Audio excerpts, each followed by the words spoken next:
Hi, I'm Reg Miller, Propertyrush. I'm going to share with you today some figures about what we do in buy-to-let property for clients. First of all though, we have launched a new pricing structure, and this really helps clients to access buy-to-let property services at a much lower entry point in terms of the amount of capital that's actually needed. There's some providers out there who actually charged up to £70,000 to buy your first property. We actually have a situation that allows you to access buy-to-let property investment in a way that you don't really have to do all the groundwork and manage the process.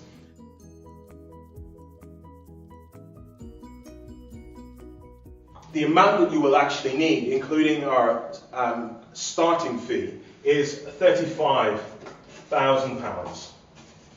So that's really half what some providers charge.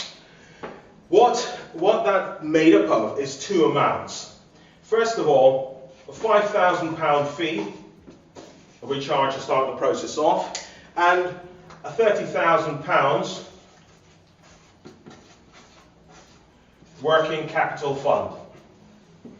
And that basically is the amount that you'll use to purchase the property. So you'll have a mortgage deposit, solicitor's fees, legal fees, etc., valuation fees, and possibly a refurb to get the property up to standard to rent it out in a decent fashion to tenants.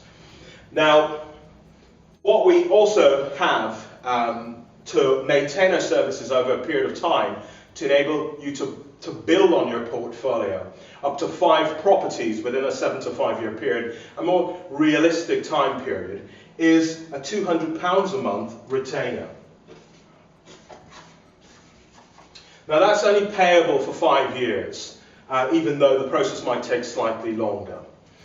Now, at this stage, you are set up to go. We are in the process of looking for a property. So typically we'll find the average house price around about at £75,000. That average house would be a 3-bedroom terraced property, and I'll go on to tell you a bit about a rental in a minute or so. First of all though, what you'll need is a deposit to purchase this property. So your property's here. Excuse my drawing, I'm not an artist in any way at all. £75,000, you'll need an 80% buy-to-let interest-only mortgage, and that means that your mortgage will actually be £60,000, leaving you to find the deposit of £15,000 out of your working capital fund. Legal costs will be about £1,000, and also the average refurb, including a kitchen, is around about £7,000. Maybe slightly more, maybe slightly less, depending on what's needed with the property. That basically is £23,000 spent out of your £30,000 working capital, but in total you would have also spent another £5,000, which is the fee, and of course let's include the retainer on an annual basis, which is £2,400. That means so far you would have spent £30,400. Rental on this property is around about £600 per month. That multiplied by 12 equals £7,200 per annum. Out of that, you will pay mortgage interest to the bank that you bought the property, bought the mortgage from, and that is normally at a 5% per annum rate. That would then cost you £3,000, leaving you with £4,200. There will be a rental agent's fee, normally around about 10%. We use a sister company, Let's Rush, to do that, and that basically we'll just do rough figures, £700, just to keep things simple.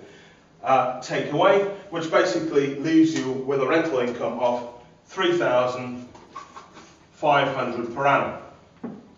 Now, that £3,500 per annum, if we took that figure just to work out what your return is, that figure as your net return from this property as a rental income, and used it as a percentage against the capital you've allocated, you can see quite clearly that's a 10% return on your capital on an annual basis.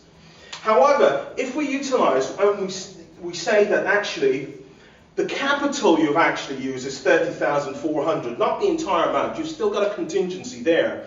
The actual return based on the rental income that you'll be receiving after agents' fees and after the mortgage is paid is in fact 11.5%.